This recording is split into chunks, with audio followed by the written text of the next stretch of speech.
Dalai Lama వారసుడికి మా ఆమోద ముద్ర ఉండాల్సిందే.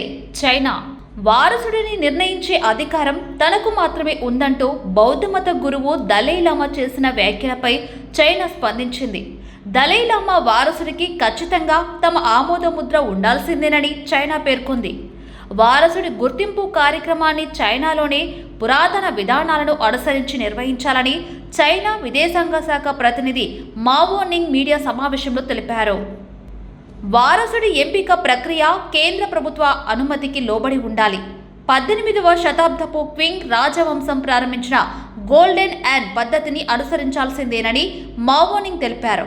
ప్రస్తుతం ఉన్న 14వ దలైలామా కూడా సంప్రదాయాలకు అనుగుణంగా ఎంపికైనప్పటికీ అప్పటి కేంద్ర ప్రభుత్వం గోల్డెన్ యాన్ ప్రక్రియ నుంచి మినహాయింపు ఇచ్చింది.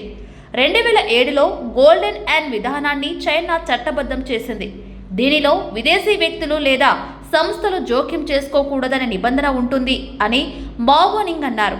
అయితే మావో నింగ్ దలైలామా వ్యాఖ్యలకు ఇచ్చిన స్పందన చైనా విదేశాంగ మంత్రిత్వ శాఖ అధికార వెబ్సైట్లో ప్రచురితమైన ట్రాన్స్క్రిప్ట్లో లేకపోవడం గమనార్హం. లివింగ్ బుద్ధ పునర్జన్మ ఆచారం 700 సంవత్సరాలకు పైగా కొనసాగుతుందని భారత్లోని చైనా రాయబారి సుఫైహాంగ్ అన్నారు. దలైలామా కూడా మతపరమైన ఆచారాలు సంప్రదాయాలను పాటిస్తూనే ఎంపికయ్యారు. చైనా ప్రభుత్వం మత స్వేచ్ఛ విధానాన్ని అమలు చేస్తుంది. వారసుల ఎంపిక ప్రక్రియ కూడా చైనా చట్టాలు మత సంప్రదాయాల ఆధారంగా మాత్రమే జరగాలి అని ఎక్స్ ద్వారా వెల్లడించారు. 15వ దలైలామా ఎంపిక ప్రక్రియ కొనసాగుతుందని, దానిని నిర్వహించే అధికారం గైడెన్ ఫోల్డ్రోంగ్ ట్రస్ట్కు మాత్రమే ఉందని సోషల్ మీడియాలో దలైలామా పోస్టు పెట్టారు. 15వ దలైలామాను ఎంపిక చేసే హక్కు తమదేనని చైనా వాదిస్తుంది. దీనితో తన వారసుడి ఎంపిక గురించి దలైలామా సోషల్ మీడియాలో పోస్టు పెట్టారు. తాను మరణించిన తర్వాతే తన వారసుడు వస్తారని స్పష్టం చేశారు. 2017లో ఈ ట్రస్ట్ను దలైలామా ఏర్పాటు చేశారు.